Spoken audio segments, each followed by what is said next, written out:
নমস্তে জ্যোতিরাজায়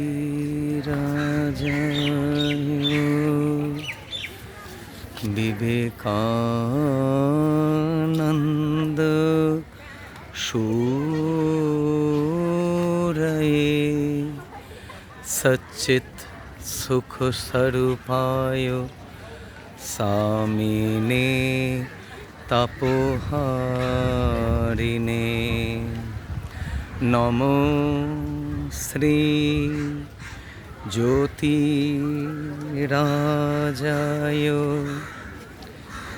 বিবেকানন্দ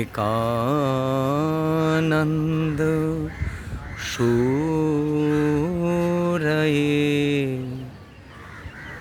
সচ্চিৎ সুখ স্বরূপায় সামিনে তাপহারিণে জননীং শারদাং দেবীং রামকৃষ্ণং জগদ্গুরুম পাদপদ্মে তয়ো শ্রিতা প্রণমামি মুহুর্মুহু জননীং শারদাং দেবীং রামকৃষ্ণং জগদ্গুরুম পাদপদ্মে তয়ো শ্রিতা প্রণমামি মুহুর্মুহু জননীং শারদাং দেবীং রামকৃষ্ণং জগদ্গুরুম পাদপদ্মে তয়ো শ্রিতা প্রণমামি মুহুর্মুহু ॐ स्थापकाय च धर्मस्य सर्वधर्म स्वरूपिणे अवतार वरिष्ठाय रामकृष्णाय ते नमः ॐ स्थापकाय च धर्मस्य सर्वधर्म स्वरूपिणे अवतार वरिष्ठाय श्रीरामकृष्णाय ते नमः ॐ स्थापकाय च धर्मस्य सर्वधर्म स्वरूपिणे अवतार वरिष्ठाय শ্রীরামকৃষ্ণায় তে নমঃ।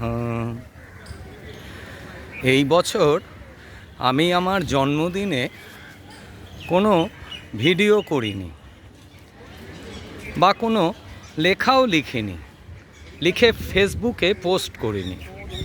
এর কারণ হচ্ছে এখন সবাই ভোট নিয়ে ব্যস্ত, কিন্তু আমার বাংলা মতে জন্মদিনের দিন, মানে এখন তো নানান মত, বাংলা মতে একটা, ইংরাজি মতে একটা, আরও কি কি কত মত আছে। এখনকার দিনে সব কিছুতেই ক্যাচাল আর কি। তা শুক্রবার দিন আমার বাংলা মতে জন্মদিন ছিল। তা সেদিনকে এমন একটা ঘটনা ঘটল যেটা আপনাদের সঙ্গে না শেয়ার করে পারছি না, এবং সেটা ভোট সম্পর্কীয়। কিন্তু এই ঘটনাটা আপনি কোনো টিভিতেও দেখতে পাবেন না, কোনো খবরের কাগজেও পাবেন না। তবে শুনুন, আমি শুক্রবার দিন সকালে বাংলা মতে জন্মদিনের দিন আদ্যাপীঠ মন্দিরে যাচ্ছিলাম। রথতলা থেকে অটোতে উঠি। অটোতে যখন উঠতে গেছি, দেখি একজন স্থূলকায়া ভদ্রমহিলা, মানে 80-90 কেজি তো হবেই হয়তো, বা তার হিপসের ওজন, হিপসের মাপ হয়তো 50-এর আশেপাশে এরম হবে। বসে আছে, আমি গিয়ে বসলাম তার পাশে। ঠিক 4-5 মিনিট বাদে আবার একজন ওরকমই মাপের স্থূলকায়া মহিলা এসে আমার পাশে বসলেন। সে আমার যা অবস্থা হলো মাঝখানে, মানে দুজনের চাপে একেবারে ছোট্ট শিশুর মতন পুরো একেবারে চেপে গেলাম। মানে বুঝতে পারলাম সত্যিকারই আজকে আমার জন্মদিন, সেটা আর কি পুরোপুরি ফিল করলাম। তা যাই হোক, আদ্যা মায়ের মন্দিরে গেলাম। সেখানে গিয়ে দেখি মন্দিরে ভীষণ গণ্ডগোল, ওই ভোট নিয়ে। হ্যাঁ, মন্দিরের মধ্যে। হ্যাঁ, তা সেই ঘটনা বলছি যে কি হয়েছে, আদ্যামা আর রাধা কৃষ্ণ, ওদের তো ভোট দেওয়ার এখনো বয়স হয়নি, ওরা তো ছোট বাচ্চা। কিন্তু ঠাকুরের তো বয়স হয়েছে ভোট দেওয়ার। এমনি স্যারেতে এসআইআরে নাম বাদ গেছিল ভোটার লিস্ট থেকে, স্বাভাবিক, সেই কবে জন্মেছিল সেসব তথ্য নথি আছে নাকি। তা যাই হোক, কামারপুকুরে কয়েকবার দৌড়াদৌড়ি করে সেসব উদ্ধার করেছে। মোট কথা ভোটার লিস্টে নাম তুলেছে। এবারে আদ্যামা বলছে যে তোমার তো বয়স হয়েছে, তুমি আবার এই বয়সে ভোট দিতে যাবে, যদি রাস্তায় ভক্তরা বোমা টোমা ছোড়ে, মানে রাজনৈতিক দলের ভক্তরা, তখন তুমি কি এই বয়সে দৌড়ে পালিয়ে আসতে পারবে সেখান থেকে? ঠাকুর সে কথা শুনতে নারাজ। এবারে আদ্যামা আবার সে কথা সারদা মাকে এসে বলেছে, তার ফলে ঠাকুর আরও রেগে গেছে। মানে ঠাকুর চায় ভোট দিতে, এদিকে ওরা সবাই বলছে যে তোমার এই বয়সে ভোট দিতে যাওয়ার দরকার নেই। কি দরকার বাপু এইসব ঝামেলাতে নিজেকে জড়ানোর? তাই এই হচ্ছে ব্যাপার। আর এদিকে আজকে বেলুড় মঠে এসে দেখি আরেক কাণ্ড। ঠাকুরের যে ভাগ্নে হৃদয়রাম, তাকে তো আপনারা চেনেন যারা ঠাকুরের সম্পর্কে জানেন, সেই বাঘমামা ভাগ্নে শেয়ালের মতন তিনি। তা হৃদয়রাম সেই আগের স্বভাবই রয়েছে এখনও।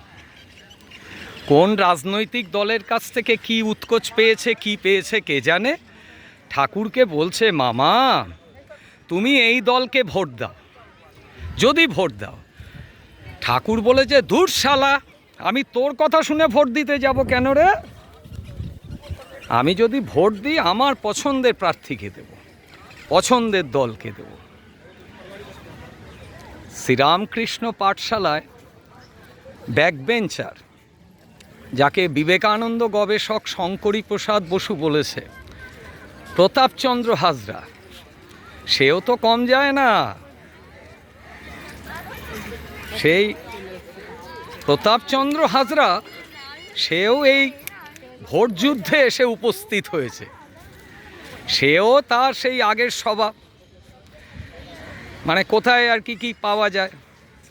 আপনারা জানেন যে ঠাকুর কখনো তার পরশমণি হাজরার সামনে বার করেন, কারণ হাজরার সামনে বার করলে সে সেটাকে ব্যবসায়ী কাজে লাগাতো, অর্থাৎ বৈষয়িক কাজে। ঠাকুর সেটা কখনো চায়নি। আধ্যাত্মিক বিষয় ছাড়া তার ঐশ্বর্য কেউ ব্যবহার করুক, এটা ঠাকুর কখনো চায়নি, বা চায়ও না হয়তো। তা হাজরা মশাই সে আবার ওই একই, কোন রাজনৈতিক দলের কাছ থেকে কি পেয়েছে জানি না আমি, সেই পেয়ে সে আবার কি করেছে, ঠাকুরকে বলছে, মানে এই দলকে ভোট না, বলছে গদাধর তুমি তো বাক সিদ্ধ, তোমার মুখ দিয়ে যেটা বেরোবে সেটাই তো সত্যি হবে, আর সেটাই সত্যি হয়। তুমি না শুধু বলে দাও যে কোন দল ভোটে জিতবে। তোমার মুখ দিয়ে যদি বেরোয় যে এই দল ভোটে জিতবে, তাহলে তো জিতবেই। তুমি ভোট দিতে গেলে কি না গেলে ওতে কি যায় আসে। এই সব নিয়ে একেবারে সাংঘাতিক অবস্থা। তা যাই হোক, আমি আমার জন্মদিনে এবার আসার সুযোগ পাইনি, কারণ যিনি আমাকে আর কি রান্না করে খাওয়ান, তিনি ভোট দিতে দেশে আর কি গেছেন রবিবার। তার আগে তো প্রিপারেশন নিতে হয়, তাই বেলুড়ে আসা হয়নি আমার। তা আজকে এসছি অক্ষয় তৃতীয়ার দিন। এই নিন মা, কয়েকটা লজেন্স নেই আমার জন্মদিনে। হ্যাঁ, ভালো থাকবেন, ঠাকুরের খুব আনন্দে থাকবেন। ও তো একটা না একটা কিছু থাকবে, ও কোন জন্মের এ আছে। আপনি ঠাকুরকে বলুন, দৌড়ে দেবে। হ্যাঁ, ও তো একটা না একটা থাকবেই সবাইরই। আপনি ঠাকুরকে বলুন, যা বলার ভালো করে বলুন, ওরকম বললে হবে না। হ্যাঁ, না না নেও, ও তো সময় হলে যেতেই হবে। আপনি ঠাকুরকে যা বলার, আমিও জানেন পঙ্গু ছিলাম 2008 সালের আগে। আমার নিউরো প্রবলেম ছিল, পিওর সেন্সার, আপনি বুঝবেন না, নার্ভের রোগ। আমিও গাড়ি বা রিক্সা ছাড়া বেরোতে পারতাম না রাস্তায়। আজকে আমি এখন লাফিয়ে বেড়াচ্ছি তিরিং বিরিং করে। হ্যাঁ, ওই তো একটা না একটা হবে, প্রারব্ধ কর্মফল থাকে পূর্বজন্ম জন্মান্তরের। হ্যাঁ, কিন্তু ঠাকুরকে বলুন, মানে তার থেকে ভালো থাকবেন যতটা এ আর কি। হ্যাঁ, ওই তো। আর আপনার উপর কৃপা আছে বলেই বেলুড় মঠে আপনার সঙ্গে আমার দেখা হলো, না হলে হতো না। ঠিক আছে, আবার পরে এ হবে, এই আর কি। হ্যাঁ, তা আমি আমার জন্মদিনে স্বামী বিবেকানন্দকে একটা উপহার দিই, সেটা কি বলতে পারবো না, কারণ এসব কথা বলা যায় না। কি? হ্যাঁ, খুব ভালো। তা ব্যাপার হচ্ছে যে আজকে অক্ষয় তৃতীয়ার দিন এই বেলুড়ে এসছি বিকেলবেলা। হ্যাঁ, ওই আনন্দ করতে, কিছু মজা করতে। আর এই ঘটনাটার কথা বললাম যে হাজরা মশাই বলছে, গদাধর তুমি বলে দাও শুধু কে জিতবে। আর হৃদে বলছে যে মামা এই দলকে ভোট দাও।